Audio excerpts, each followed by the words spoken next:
Welcome to Laugh and Learn, where curiosity leads and laughter lifts.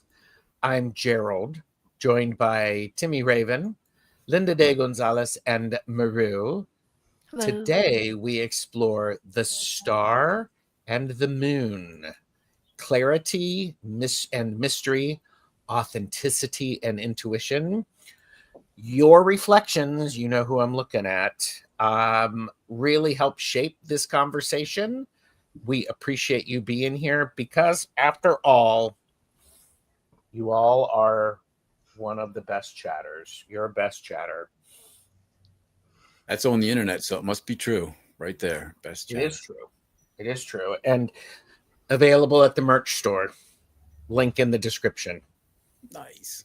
So, here, let me do this. Let me do all this. This is a laugh and learn. We're talking about Duality Pairs, whose brainchild this is Raven Tarot Meditation, which is Timy. That's me. We're here with Linda de Gonzalez. That's me. She's always right. We're here with Maru from Madame Maru's House of Cards. She's a little cold. Why is this birthday thing in there, Maru? I don't know. I think it must be left over. It's day Left 7 over. of the celebration, isn't it? Or are we on Yeah. day 6 or day 7 of the annual celebration? I think we're on day 6, I believe. I am also a person who I believe you should be celebrating the number of days you are years alive. Right. It makes it a seasonal celebration. Yes. That would be 3 months for me. Wow. I'm TarotStache. Thank you, everyone, for being here. All of the cool kids, and you're one of them, are liking and subscribing because it's free. Linda has a membership on her channel, which is completely not free and totally worth it, as is her Patreon. It's cheap. It's cheap. It's cheap, unlike Linda, who is very affordable. I'm very affordable. But I'm not easy. But high value. It's high value. Nice But for inexpensive. cheap is one of my favorite mottos. Nice for cheap. For cheap. Nice for cheap. See, I'm easy, but I'm not cheap. I'm cheap, but I'm not easy. I can be inexpensive if I'm willing to give you a discount. Wow. And as always, this is for entertainment purposes only. Save your Do coupons. not make decisions upon what we say. Seek professional assistance. Really? Are you talking about Groupons? Go BOGOs. BOGOs. Buy one, Friday, get one. Saturday, Sunday, this week only. Roll up, roll up, roll up. BOGOs. Buy one, get one. Oh my gosh. So, that being said, we do have some of the best chatters here, which Beth is happening to be an overachiever because she arrived an hour early. Wow. Wow. So, very nice. Shine Truth is here. Mods, please watch this one. This person is always right and may not, may make other people uncomfortable. By the way, this show is available as a podcast if you want to listen whilst you're driving, doing things in preparation, ignoring your dishes. Feel free. Jenny in Virginia. Angie Burks has joined us. Is your heat not working, Maru? I'm having furnace issues. Okay. Well, shall I encourage the furnace to work properly without exploding and to get people out there to help? That would be fantastic. Okay. Is that Tom Sea Salt? Or Tam Sea Salt? Hello? Tamsy. Tamsy. Oh, here you go. Will be listening only while I pack to leave DC for Portland, Oregon. Ah, well, there we go. Gerald, you have a faux screen in front of your friendly face. I want to see your smile. He's got the chat in front of his face. Here.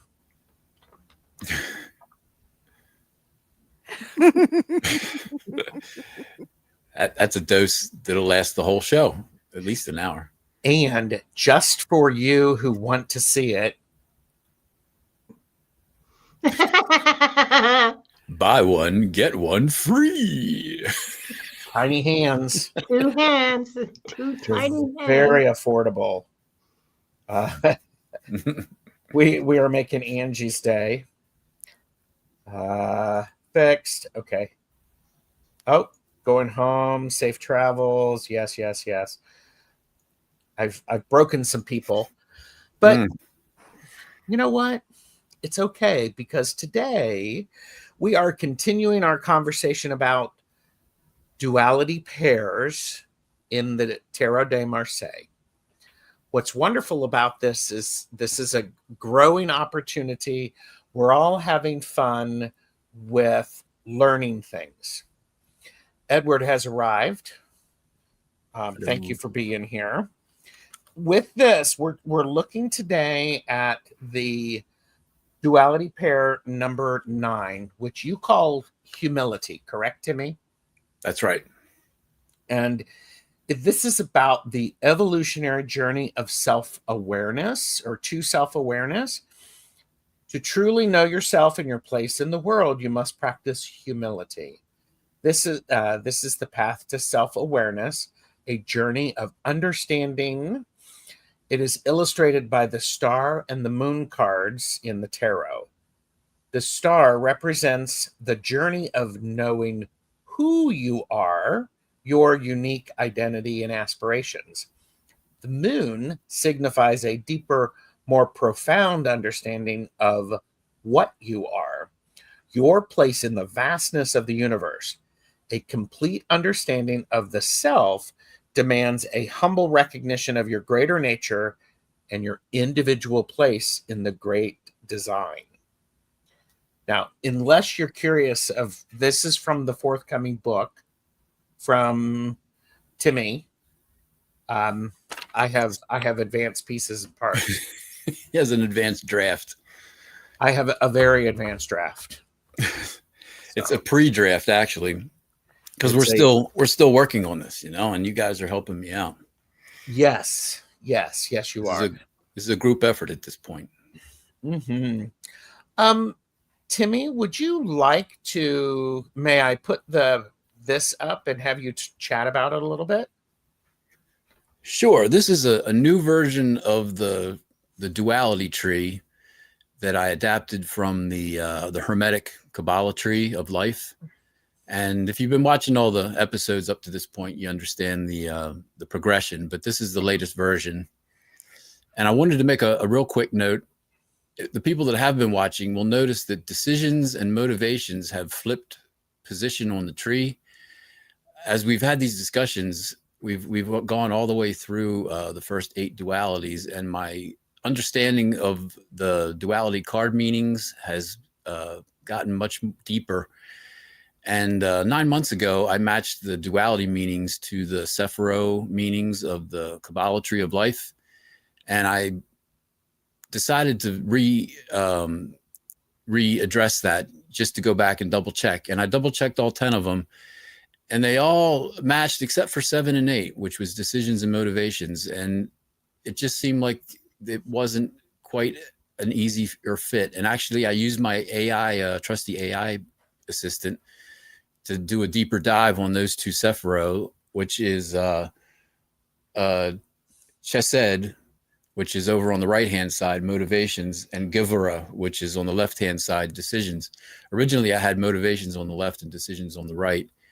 And my understanding of those 2 Hebraic, is that a word? The Sephiros of the Tree of Life is much more deeper now, and it's certainly the way it is now. It's decisions is supposed to be on the left, and motivations is on the right, and it doesn't change the meaning of the duality or the meaning of the individual cards, but having it on one side of the tree or the other does have a deeper meaning, because decisions is now receptive energy and motivations is expressive energy.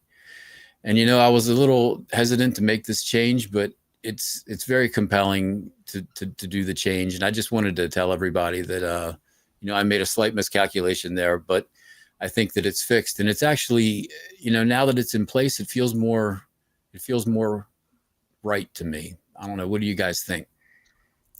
Does decisions work for you as a receptive energy and motivations work for you as an expressive energy? I think that makes sense. A decision is something that you do inside your head. Yeah. Mm-hmm.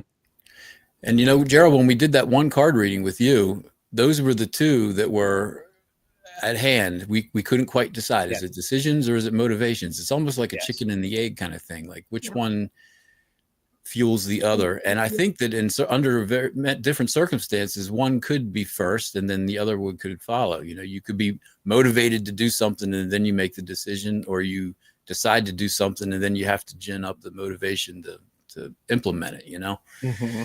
So like I said, this is a journey. This is an exploration. This is an archaeological dig. And I think the meaning is correct and a far truer version of the tree, because all the other Sephiros match right up.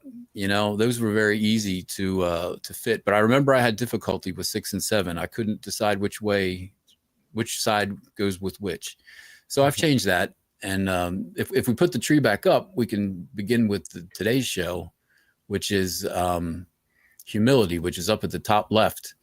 And this is one of the experiential dualities where as you grow older, as you gather experiences in your life, you gain more insight and you gain more humility.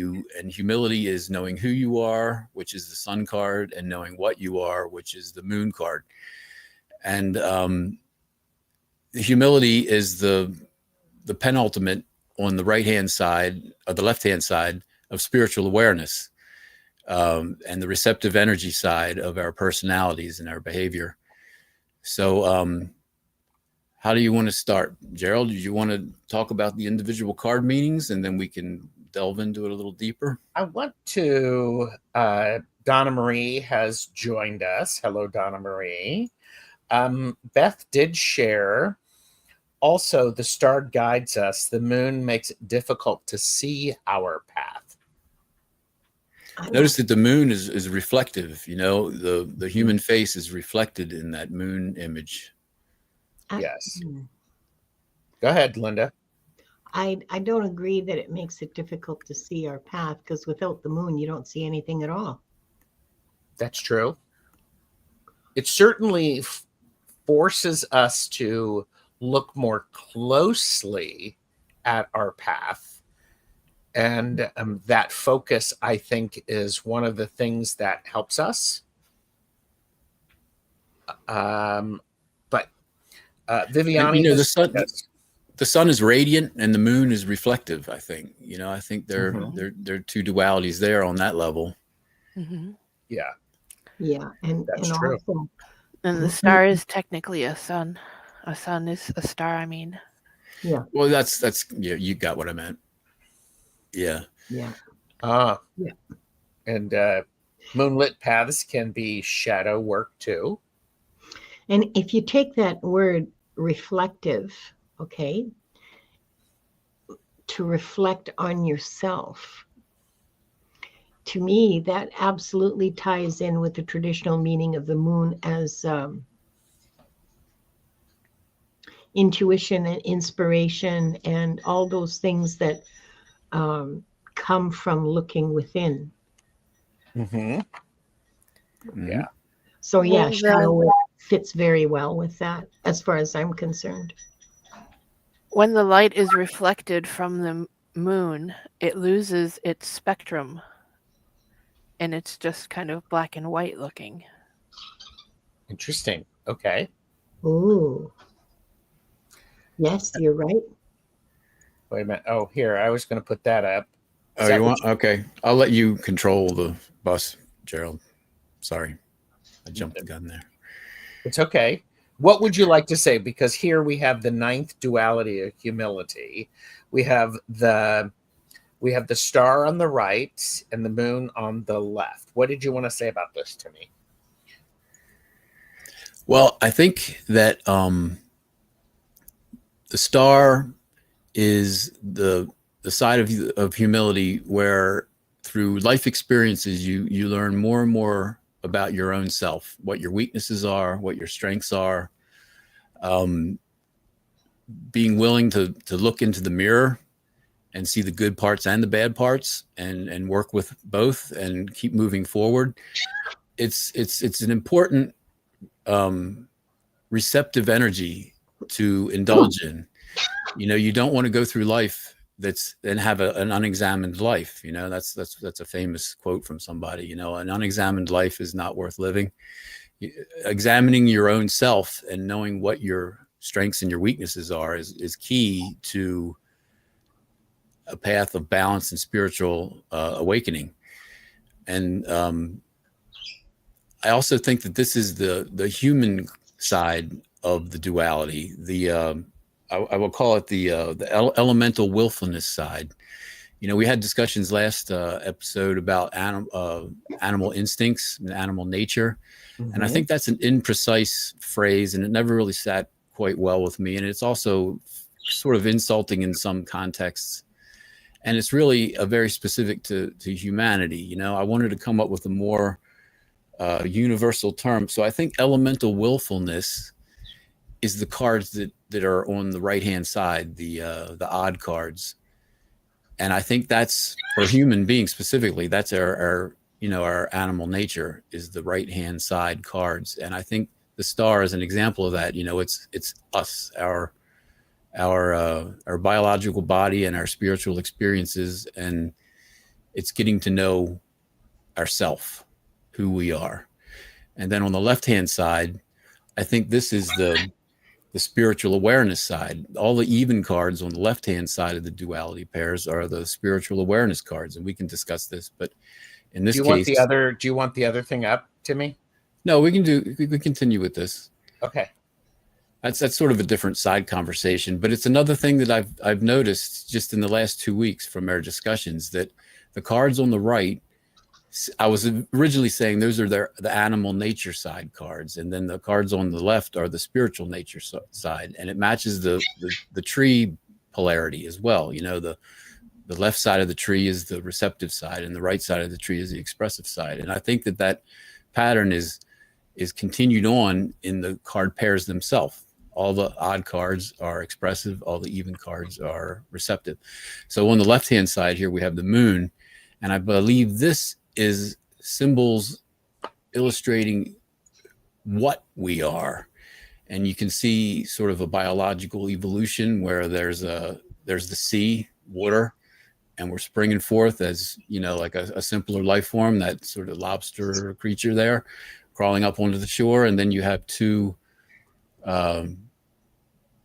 dog-like animals there, you know, and then further in the distance, there's a fortress, looks like a human fortress.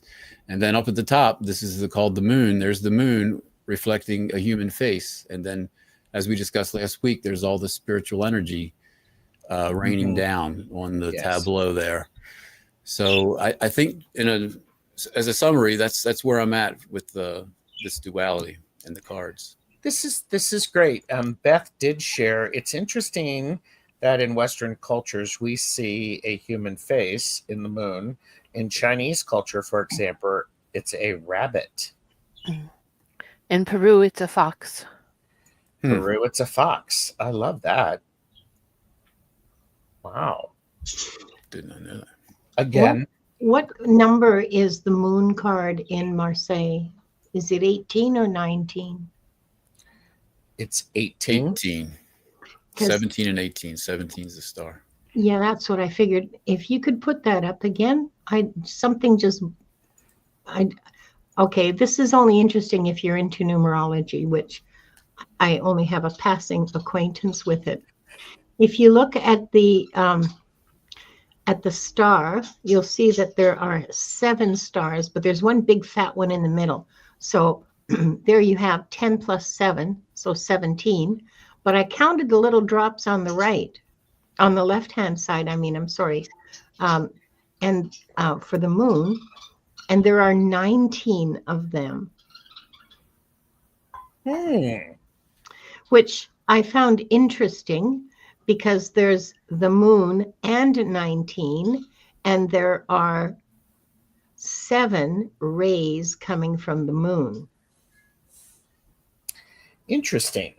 I don't know the white rays, yeah. the jaggedy things that are coming out of the moon, the red and blue thingies that are coming out. They look There's like 7 as well. 1, 2, 3. Yeah, there's. Oh yeah. Oh yeah. Look at that. Yeah, there's 7 of those.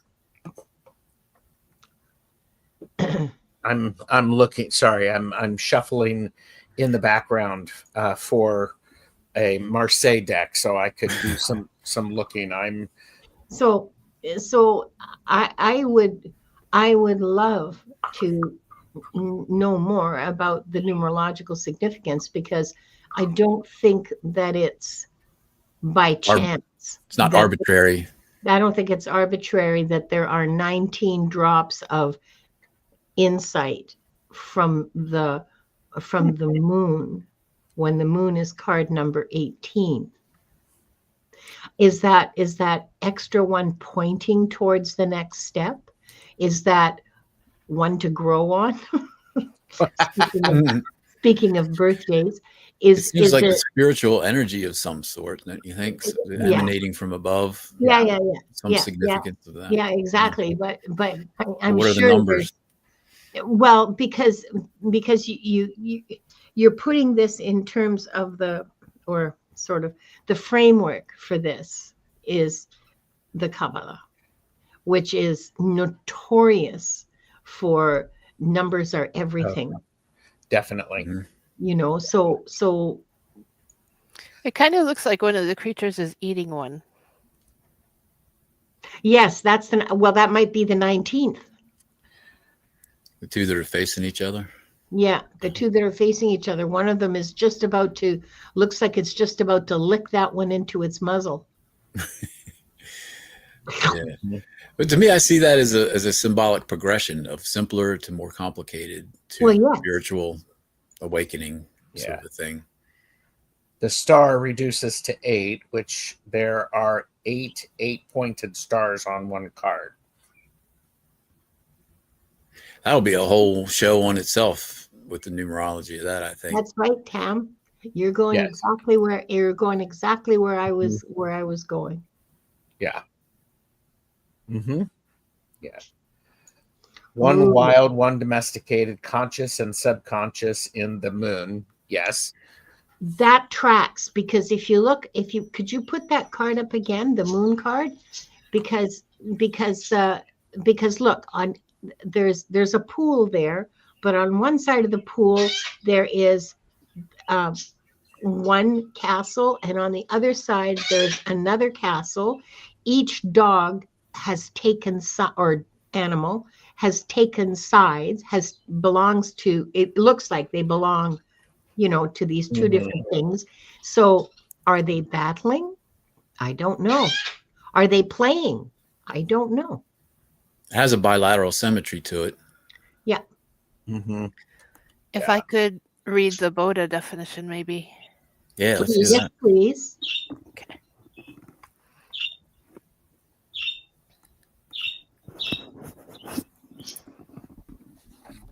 Let's see.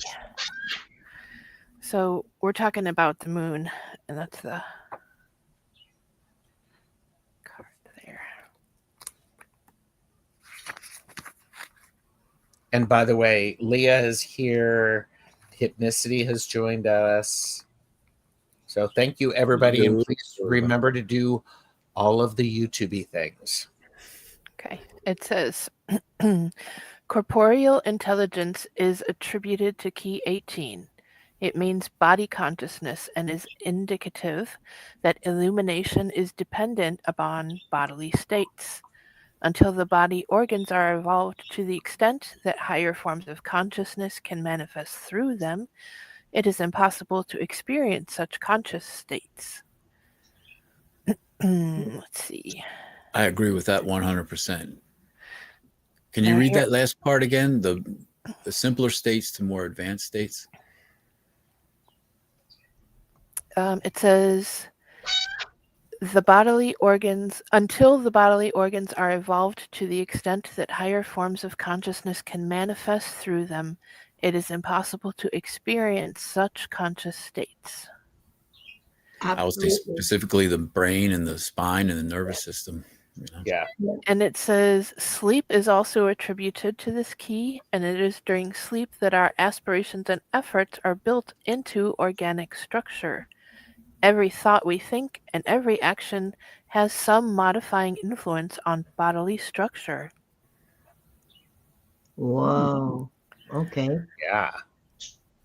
It also says the crawfish represents instinctive energy, the wolf and the dog represent the same energy, but in higher form as the result of evolutionary modification. Also, the wolf is a symbol of nature and the dog of art because he is a product of human adaptation. The path passes between these two extremes because the way of balance goes neither too far towards artificiality nor allows everything to be influenced by ungoverned natural impulses. And if you count elemental willfulness, if you count the yods that are coming off of the moon, there are 18 of them. Because I'm obsessive that way. Now you're going to have to check all your moon cards and start counting. Yep. I will too. Yeah. Ethnicity said, I think that moon card shows that whether wild or domesticated, we can work together. Or we specifically, have to find that's the the balance lesson. between the two. Yeah. Yes. You have to account for both. Yeah. And I think that's part of knowing what you are, what we are. You know, we didn't show up completed on day one. We are in constant change, constant evolution, physically and spiritually. Mm-hmm. Yes. I want to go, let's talk about the meaning of the star. When the star comes up for us in a reading, what are we thinking about? What is it that shows up for the star card? Did you want me to go over the Boda definition of the star as well? Well, yes, please. Hashtag overachiever. Hashtag birthday girl. Yes, by all means, please do. I'm going to envision you. So. Okay. So there's a little nudity in the star card. Uh-oh. There we go. Censored. It says, the Hebrew letter Zadi signifies a fish hook. This reference to angling is closely allied to another meaning of this key, namely meditation. What is symbolized by the fish hook is a means of investigating the unseen, quest, research into the depths of inner consciousness symbolized by water. Such fishing for inner knowledge is the function of meditation. The big central star is the symbol of the life power, and the 7 smaller stars represent the 7 centers of force in the human organism. That's your chakras. The tree is the brain and nervous system. The bird on its branches is an ibis, sacred to Hermes. Isis, or nature, is symbolized by the kneeling woman. Balance attained by control of vibration. The 5 streams of water are the 5 senses, and revelation is the stage of unfoldment. There you go. Do I need to send you some tiny hands? I was actually looking for tiny gloves. I thought that would be cute, like tiny mittens. Nice. But I couldn't find any. I have to make my own. Linda, when you think of the star card, what is it that you think of? May I ask? Sorry. Aquarius. Okay. The knowledge bearer, the inspiration, the um, yeah, that's my immediate association with the star. Mm-hmm. And also beyond that, you know how navigators use stars to guide their paths. Mm-hmm. To me, that speaks to the deeper meaning of the star as inspiration, you know, Mm-hmm. like to follow, and we've been using that for centuries in our imagery and our poetry and stuff like that in Western cultures. I don't know enough about other cultures to be able to comment. But yeah, Aquarius, knowledge bearer, navigator, something to follow, something to aspire to. Mm-hmm. Timy, what about you? When you see the star card, what is it? Or are you only able to see these as dualities? No, I see it as a card. I've read a lot about all the individual cards. I'd say radiant energy of the self, you know, self-actualization, the confidence of your experiences that have accumulated. You know, I think it's interesting that the figure, the human figure, is very similar to temperance, where the liquids are being poured one into the other. This figure is pouring the what do you call them, the vessels, waters of life. Yeah. into the pool of water, you know. And I'm not sure exactly what the significance of that is, but it seems like a very confident act, you know. It seems very self-actualized. Well, if you think about it, the rain falls in the water as well as on the earth. Yes. Mm-hmm. Yeah. And if it didn't, the water would dry up. It wouldn't be replenished. Yeah. So it seems like a very confident card to me, a very radiant card. And I think it's a self card. I think you could also compare it to the sun, which is, you know, two ahead of that, where it's a group of people radiating in an expressive way. Yeah. I think this is an individual radiating in a receptive way, where you know who you are, you're confident in your abilities, and it's taken you a long, hard journey to get there, you know. And but it's a self card. I think it's an individual radiant card, whereas the sun card, which is 19, I think that one's radiating your true self to the group, you know, to your fellows, you know. It's part of spiritual awakening, you know. Yeah. So I think this one's very personal. I think it's individual. I think it's shining within yourself, knowing who you are. That's what I would say. For me, the star card, whenever it shows up, it's a universal blessing card.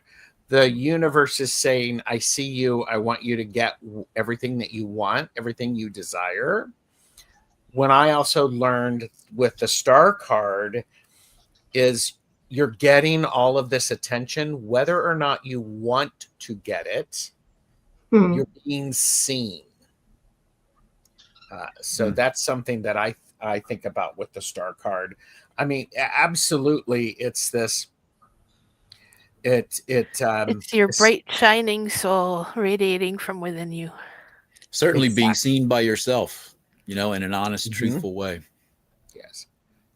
Also, when you look at what has come before this was the Tower, the progression is right. The Tower. Yeah. Yeah, the Tower. So after that, then we have that moment of, okay, now we can be seen. And Maru, did you want to say anything about the star card? Well, I think it's interesting that it's talking about meditation, and I think that involves using the stars for guidance, kind of. There was reference to that, as Linda was saying, with, Mm-hmm. yeah. We've also had some great chat. Tam Sea Salt said, hopes and dreams in star, but a reminder that you have to work toward dreams, water pouring onto land. Mm-hmm. You have to engage in expressive energy. And the duality, remember, is humility, but Yes. sort of the category for that side is self-awareness, awareness, spiritual and Yes. elemental, I would think. Yes. Nalani reminds us we are each a star. The universe would not be the same without each star within it. Yeah. Whilst Also- adding, yeah, there are many reluctant stars. Also, it talked about exploration. Yeah. Yeah. Mhm. You don't know you're a star yet until you go on that journey, and then you're like, oh, True. guess what? I'm one of the things that I've been admiring all this time. Mhm. Yeah, I think that's kind of the point, is that, a star is something that is admirable Mhm. Yeah. and useful too. Yes. And satisfying, just to look at it. Yeah. Yeah. Beauty. It's just beautiful. And beauty is always satisfying. I think so, yes. And I like the radiance of it too. I think that's an interesting word to apply to that. Yeah. Mhm. Beth adds, devil tower star equals hope. Yeah. Mhm. Yeah, that's Yep. an interesting progression. And I absolutely 1,000,000% agree. Mhm. Yes. We look at, let's chat about the moon. When you see the traditional moon card or the moon, what is it that is comes for you? I'm going to start with you, Linda. Is that all right? As she's staring that's up at fine. me. She's No. she's suddenly a star. Frozen. Yes. Bunny in the headlights. That's what you're looking at. What does the moon? Well, we talked about that earlier. It's a reflection. It gives you. I really liked what Maru had to say about how the reflected light of the moon has the spectrum removed, so you see things in black and white. So when we are looking at things under the influence, or when we're using that energy to reflect, we might get distorted images of reality. Okay, like we might perceive the reality around us in a distorted way. So I wonder then if the moon, in addition to being about intuition and about reflection and about mystery and so on, could it also relate to delusion? It does, yeah. That's one of the definitions I've Yeah. seen. Really? I didn't know that. Yeah. You can make a misstep. You can go left instead of right, Yeah, that's right. Because the shadow fell in a weird way, because it's not the right kind of light. Wow. The moon does not have its own light. The moon reflects the light from the sun. So it is introspective. Yeah. And, that requires that we oftentimes the moon shows up. It's about deep moments of thought, the lunacy. So, yeah. Wow. Okay. Thank you. I didn't realize there was a direct connection between the moon and delusion. I thought it was about. When people sleepwalk, in Latvian, they are called manišsēdzīgs, which is kind of a moon afflicted. Ooh. Moonstruck. Moonstruck. Yeah. Snap out of it. That's so interesting. That's an old movie, Gerald. Mm-hmm. Well, and you can't have one without the other. This is true. And if you get the Seven of Cups and the Moon, time to check your reality. Yes. Yeah. So, what about you, Timy? Anything with the Moon in itself for you, just as an individual card? Yeah, I think it's an inward focused card, and I think it's specifically inwardly focused to your spiritual side. You know, your past lives, your past experiences, your connection to a higher power that's greater than you, that's outside of you. You know, I think there's that evolutionary progression that I mentioned that can have significance when you pull this card. You know, going from a simpler moment to a more complicated moment, maybe. You know, it seems a very contemplative, inward focused card for me. Definitely receptive energy. And the whole the symbol of the image being reflected off of the moon gives you that veil of question and slight unreality, like we have when we're dreaming. You know, like Linda Maru just said about, you know, lunacy, being not quite able to put your finger on the truth in the moment. You know. Yeah.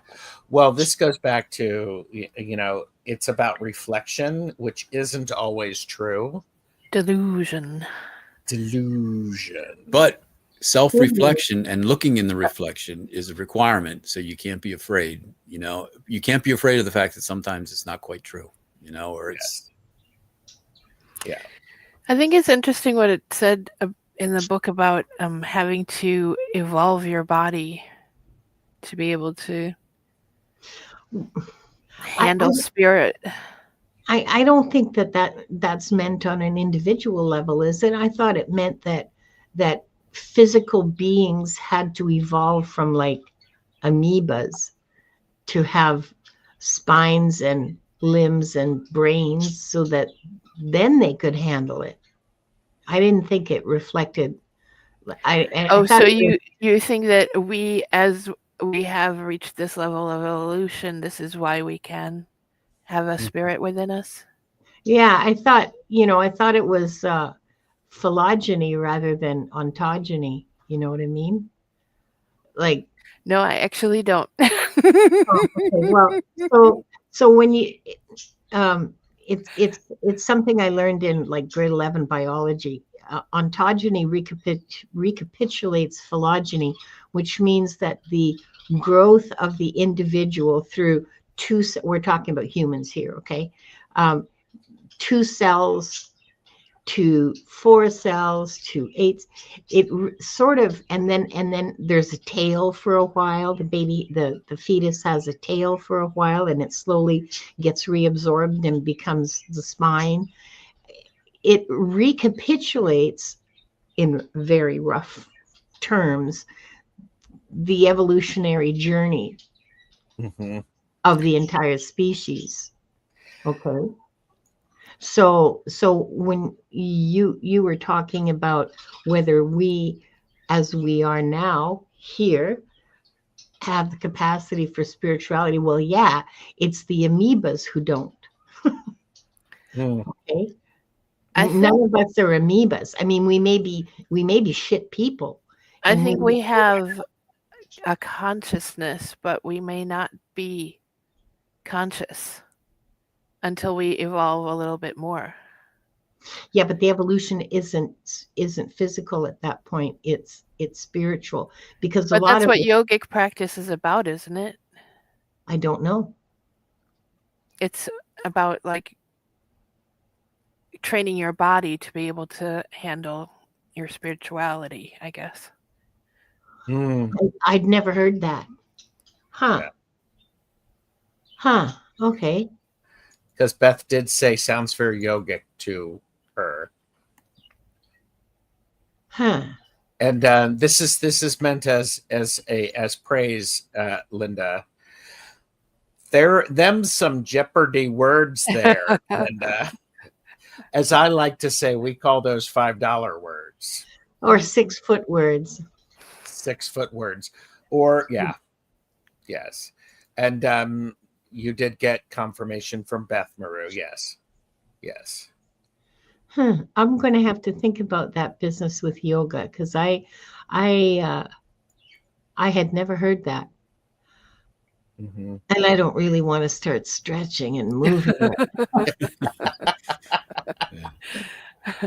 Your body isn't just seen as a vessel that houses the spirit. They become connected and work together. Well, yeah, I knew that. And there's a physical aspect to meditation that I've noticed myself individually, is the more I meditate, the more I kind of get into a very comfortable physical position. Yes. And I can hold it for a long time without my legs falling asleep and things like that, because that would happen early on when I was first starting out. I just couldn't get comfortable. I wouldn't sit still. I was very agitated. My leg would like vibrate without me thinking about it, and I just couldn't untense. I couldn't relax, so I think there is a physical evolution to spiritual awakening, and I think there's a biological evolution to being able to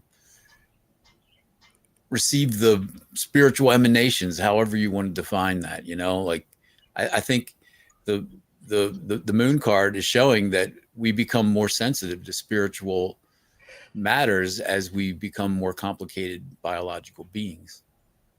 Mm-hmm. Yeah, we have mudras and chakras working together. Yeah. And yoga can be a moving meditation. Yeah, absolutely. Yeah. Nalani reminds us, remember, there may be other timelines at play as well. That makes my teeth itch. I don't even want to think about it. Everybody, I'm going to put this. Let's put this up while everybody does a sip, and we watch Linda's teeth. All right, Cheers. I'll do that.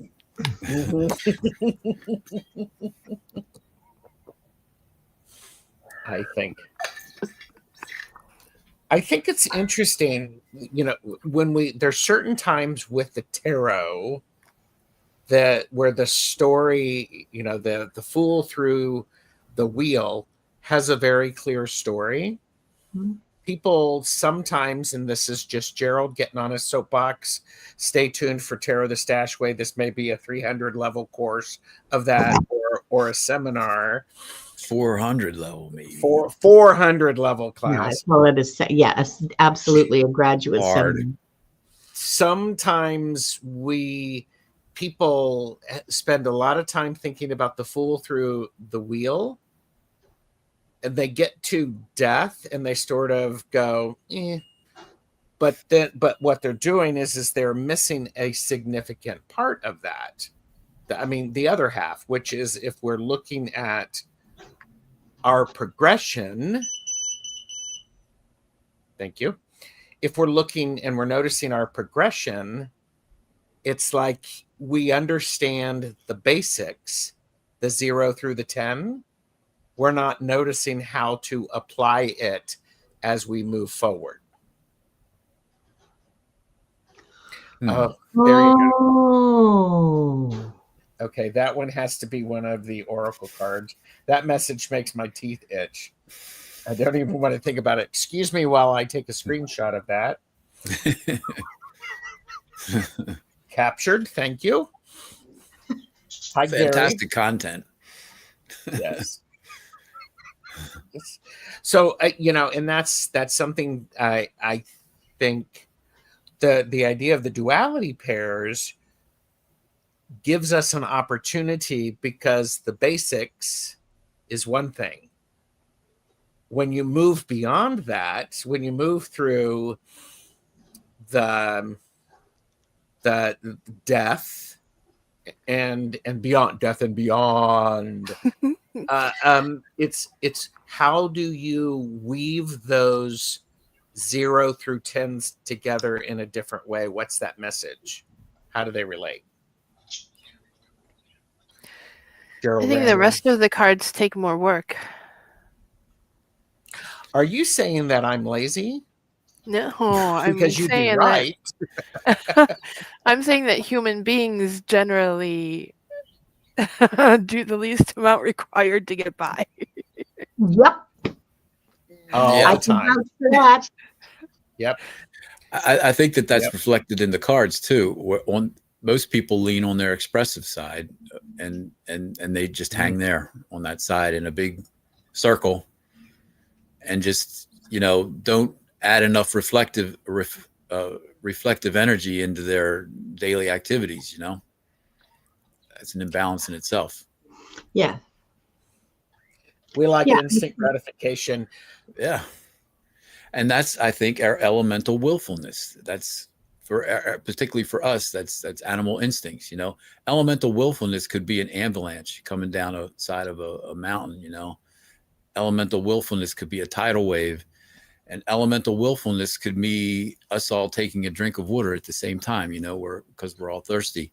That's our animal instinct side, and that's where we have our default. And I think that's all the odd cards. That's our elemental side.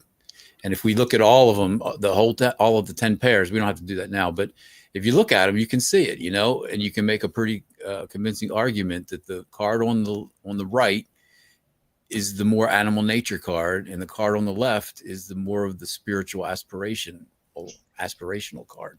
Mm-hmm. And I've thought about it a lot. We could discuss that, but the duality. All of these dualities are nested together, and it's really fascinating to me. Yeah, it is. After the 10th card, you get things like taking responsibility for yourself. Oh, people, and that's the wheel of fortune, and that's the axle that the whole thing spins on. The fifth duality is the world of manifestation, which I keep saying the wheel of fortune, the world of manifestation duality with the wheel of fortune and the hermit. That's the axle, that everything spins on, I think, in this interpretation. Yeah. Beth loves that to me. And Beth also shared another thing I teach in yoga, Maruta. People are designed to expend less, not more energy because of survival. Not so necessary now with technology. Yeah. Yeah. Now we have to look for ways. We have to belong to gyms and running clubs and stuff like that to expend the necessary energy. This was not what we were designed, quote unquote. I use that. Don't come at me. This is not what we were designed for. We were designed to do the minimum effective action necessary to achieve our goals. So we generally had to walk around all day to find something to feed ourselves with. Yeah. Or chase, some meat on the hoof for that's included, yes, or 4 days to be able to eat. Yeah. The fully 100% expressive life is exhausting because you're always chopping wood or dealing with a flood, or now it's raining. Oh, geez, now it's an early snowstorm. All the crops are dead. Yeah. LOL. Yes, Linda. And our joints are having issues without that muscle development protecting them anymore. Yep. And I want to go back to something. I want to disagree with something that you said, Linda. You said, now we have to go to the gym. No, we don't have to do any exercise whatsoever. No, none I'm at just all. saying. Yeah, none at all. I walk to Popeyes every couple of weeks, and you know what? I feel very virtuous and very self-congratulatory upon doing so. I support that. Nancy Crohn's Intuition has joined us. Hello. And I do have to say this little funny thing. When Nalani said we like instant gratification, I read that we like instant pontification. You'll get that here. I mean, I feel seen. We must. There's people watching. That's the charitable vocabulary word. She could have said bloviation. I love that word. That's a phenomenon on YouTube. I look at something like a car repair YouTube, and when I immediately click forward 10 minutes, because the first 10 minutes is the bloviation period where they talk about their dog and the garden hose. And when I was 17, my dad showed me about and then you get down to the thing you're interested in. Yeah. It's called Yeah. marketing. That's how you get Yeah. people to watch. Recipes Dad. on the internet. I are also like that. Popeye's chicken. You got to be Yeah. relatable. Yes. Do not. I mean, recipe blogs. I do not care about the history of this and how you've tested it. I always am clicking the go to recipe button, and then you still have to scroll up. It's like, oh my God. Yeah, exactly. Just show me how to make the damn cornbread, damn it. Yes. It's the bloviation. I think that's the name for the name for Tuckbox Rage album. Bloviation. The XXX version. Yeah. My gosh. I don't Beth even want is to go feeling there. a That's little hilarious. exercise deprived. Little dog refuses to go out in the cold. Oh, no. Smart dog. He's constipated, but Still smart dog. Mm. No You wonder. need one of those grass patches. Come on, who can shit in the cold? Give me a break. You're fucking way too much of them. Yeah, let him poop in the garage. Yeah, Turn the heater on. Get some AstroTurf. poor baby. So today we've been talking about the 9th duality pair, which is the star and the moon, and it's about humility. Mm. Yes. So Important. Humility's big in AA, in the AA organization. You know, this was the first Hard one. when you first mentioned that humility was about knowing yourself. I gotta say, Timmy, that kind of blew my mind, because the humility that Catholic convent girl here grew up with was submission, you know? Humiliation. Yeah. Yeah. It was everybody else is right. You're wrong. Be humble. You're wrong. And you're female and guilty. Just because you're female. So guilty. oh my God. And So it's always your fault that we live in misery because Eve made Adam eat the apple. Right. I think Well, I think he was the one who made her test it out. He said, "Oh, look, isn't this great? Hey, why don't you have a bite?" And then she got nailed with the consequences. But yes, there is a difference between humility and shame, and I'm still learning about it, because that blew my mind, that humility is about knowing yourself. Wow. Yes. That just like I have thought about that and just sat with it for hours since I first heard those words out of your mouth, Timmy. I want to thank you. It's given me a whole new perspective on growth and my own development and my childhood. And so it gave me an opportunity to deconstruct more of the bullshit. So thank you. I mean, this whole series has been a series of revelations for me, but this was a gem that I will hold precious forever. Thank you. Oh. I love this. You're welcome. I learned the same lesson myself. I was just as shocked as you, and just as happy to learn the truth of it, you know? Discussed it for years in countless AA meetings, the meaning of humility and how it strengthens you. It gives you confidence, and it's an attribute of success. I think it's recognizing the good parts and the bad parts, and exactly knowing who you are, knowing that you're a special person, but you're not any more special than anyone else. Yeah. And that's the moon side, where it's like, you know, all this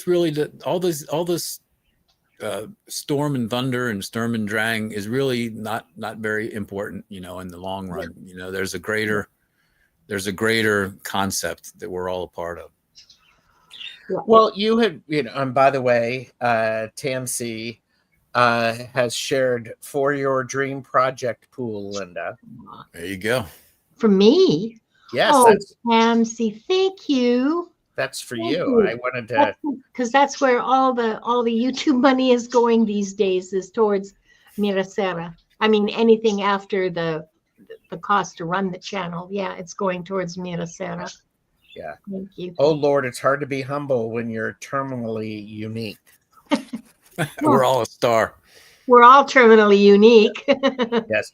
Humility and vulnerability are signs of strength and stability. I like that. Yeah. I Yeah, like that. that too. Yeah. We have Timy and I are scheduled for a week from Friday, on Friday the 12th, to talk about, we're doing a laugh and learn about the 12 steps. Yeah. Cool. And That's my sobriety anniversary. Yep. That was the last bad day that I had with alcohol, December 12th, 2018. So I think that's, Congratulations. yeah. Nice. 7 years. That's cool. That's 7. That's a milestone. Yeah. It's huge. It's huge. But humility is required because I need to know who and what I am. And if I start drinking again, that'll be the end of me. You know, that's part of the process. Yes. And that's what happens to a lot of people when they get to their 7th, 8th, 9th year. They start The 7-year itch. they start losing their focus. They start forgetting. You know, it's so insidious, and people die from it. It's really sad. Yeah, we don't want that to happen. No. And I want this to be on that Friday. I want it to be an honoring of and an opportunity for people to hear from someone who is in an ongoing practice. So, and I'm an expert, unfortunately. Yeah. Yeah, you can be, Beth has said that's very awesome and wonderful, Timy. You Thank also you. can be proud of yourself. And Nalani says last hit was the 5th of January of 85. Yep. That's 6th, amazing. Good for the you. 6th of January 85 must have been a rough day. Listen, Beth, it sounds like marriage is for a reason, you know, that whole 7-year thing. That's because that's when Saturn goes to a 90-degree angle with your natal Saturn, transits your squares, your natal Saturn. Okay, I'm talking astrology now. Or it's in opposition. So it creates stress on your natal sense of structure and self, and tends to shake things up if you haven't been doing the work. Yeah. Yep. So, Timy just had to put a hat on. My ear thing came out and my nose was running. So I had to do a Marco Rubio real quick. There you go. 2 marriages. I know the Saturn thing all too well. It's true though. I mean, you know, it's people there's it's a cliche, you know, the 7-year itch, because it's true. Mm-hmm.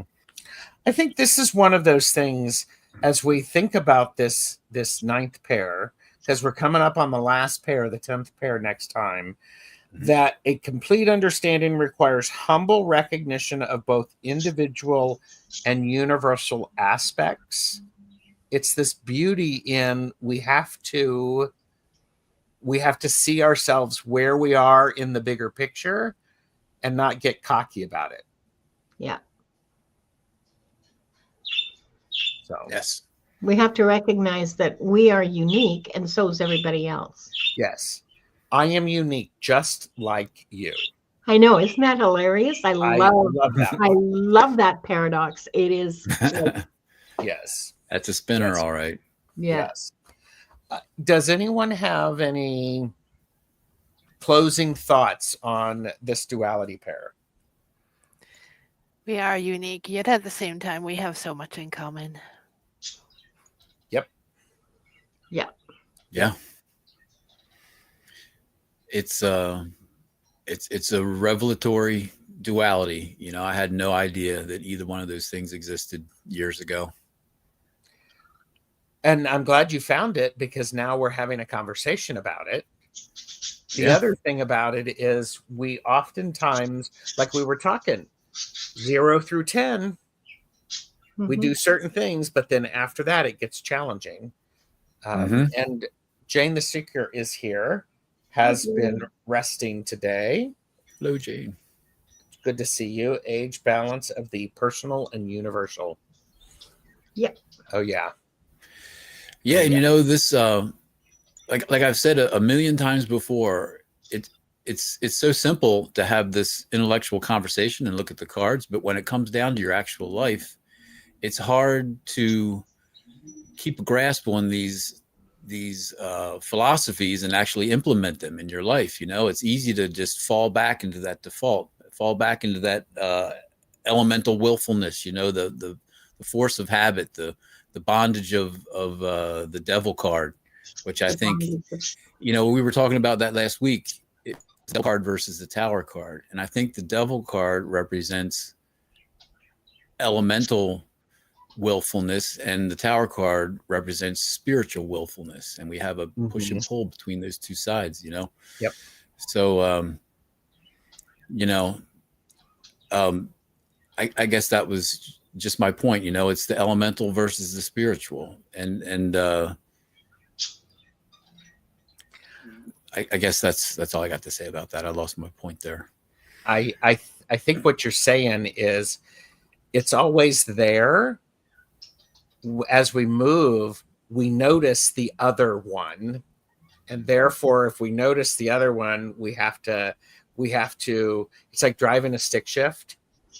We have to, or a standard vehicle, we have to manage the clutch, the gas, and the shifting. It's one of those. Yeah. And you know, the fact that these are all cards that you can lay out on the table and do card draws. I did one this morning, and it helped me out with a situation I had right before the show. And it's just a quantified symbolic reminder of how your personality works and how your decision making process works, and you know, keeping a mind out to think a little bit before you make a decision, you know, all these different things. Being able to see it in the cards allows you to grasp onto it more firmly when you're actually trying to implement it in your life. You know, it helps you. It helps me. The cards are a wonderful tool to show us what we may be missing and to help us understand what we're seeing, yet understanding it at a deeper level.